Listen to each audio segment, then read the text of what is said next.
Quand le bronze fut élevé par Moïse dans le désert, ainsi faut-il que le Fils de l'homme soit élevé, afin qu'en lui tout homme qui croit ait la vie éternelle.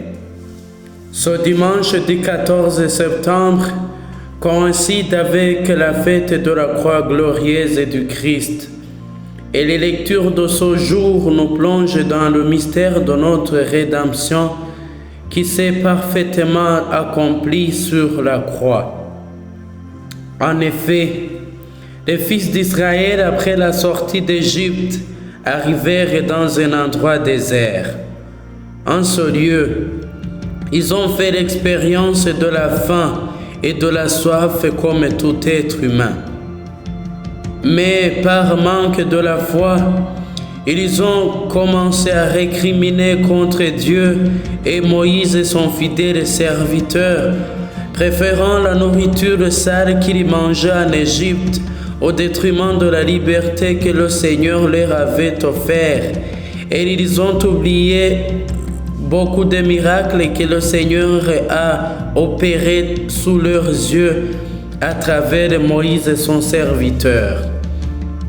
Nous autres, chaque jour que nous faisons l'expérience de la fragilité humaine, chaque jour nous en faisons l'expérience, car chaque jour que nous préférons l'argent en perdant notre humanité, le succès en nous comportant n'importe comment, la popularité en faisant recours à l'occultisme, bref, tout ce qui réduit notre dignité des enfants de Dieu, si nous y adhérons, nous nous comportons comme les fils d'Israël et par conséquent, nous nous récriminons contre Dieu.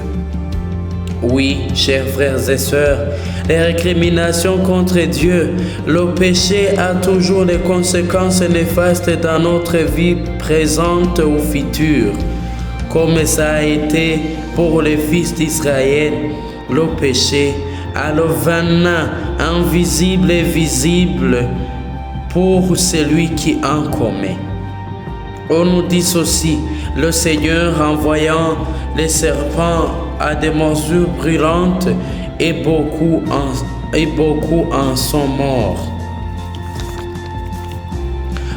Par cela, nous comprenons que chaque fois que nous préférons une vie charnelle en ignorant Dieu, chaque fois que nous préférons une vie sans Dieu, à tout moment qu'on préfère de mener une vie de péché, tôt ou tard, cela aura un impact, cela aura des conséquences mauvaises, médiates ou immédiates, sur et dans notre vie.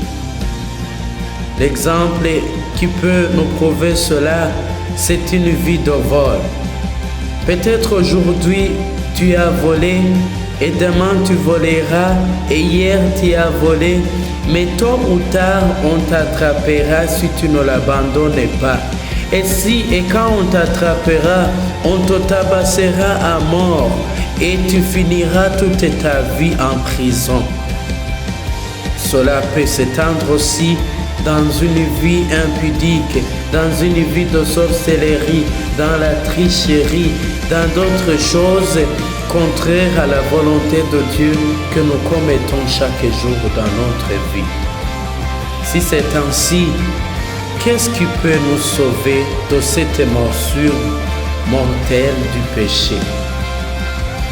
La première chose qui peut nous sauver est la prise de conscience de son état pécheur, de sa faiblesse, de sa fragilité. À travers cela, on se reconnaît faible, on est conscient de son état de vie, de sa petitesse, car comme on le dit en Kirundi, ntawuja kwa muganga atiyitsi ko agwaye. Comme pour dire qu'on s'adresse à l'hôpital et que si on se reconnaît malade. La deuxième chose et la dernière qui peut nous sauver de cette morsure du péché, c'est la reconnaissance de l'amour de Dieu qui s'est manifesté en Jésus sur la croix.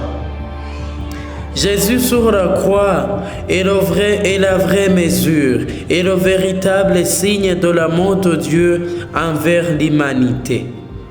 Donc, pour nous sauver, il nous faut regarder la croix en reconnaissant notre petitesse face à l'immense miséricorde de Dieu et en confessant nos péchés, car si nous confessons nos péchés comme nous le rassure la parole de Dieu, Dieu qui est bon nous pardonnera. Donc, chers frères et sœurs, cette fête de la croix glorieuse de Jésus nous rappelle que nous sommes faibles, nous rappelle notre petitesse, nous rappelle notre fragilité, mais aussi elle nous rappelle que nous pouvons être sauvés grâce à la foi, grâce à la foi que nous avons en ce Jésus, en contemplant son amour, en contemplant l'amour envers l'humanité, mais aussi en ayant une foi inébranlable envers Jésus-Christ. Bon dimanche à tous et à toutes.